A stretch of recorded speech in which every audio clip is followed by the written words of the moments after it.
আলা সূরাতি আকবাহি রাজুল, একটা মানুষের চেহারা কতটা নিকৃষ্ট হতে পারে, কতটা বিদঘুটে হতে পারে। মালাকুল মউত সেই বিদঘুটে চেহারার আকৃতি ধারণ করে তার সামনে এসেই ত্রাস সৃষ্টি করে।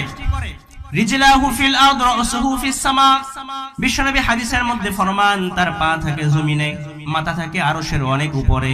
এরকম বিশাল একটা আকৃতি ধারণ করে তার সামনে এসে হুমকি দিতে থাকে, ইয়া আইয়াতুহান নাফসুল খাবিসা, হে পাপাত্তা বের হয়ে আয়, উখরুজি ইলা সাখাতিল্লাহি ওয়া গাদাবিহি, আল্লাহর রাগ এবং গোসার দিকে বের হয়ে আয়।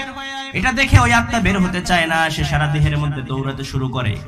একবার মাথায় যায়, একবার পায়ের কাছে যায়, একবার নখের মধ্যে যায়, হাতের মধ্যে যায়।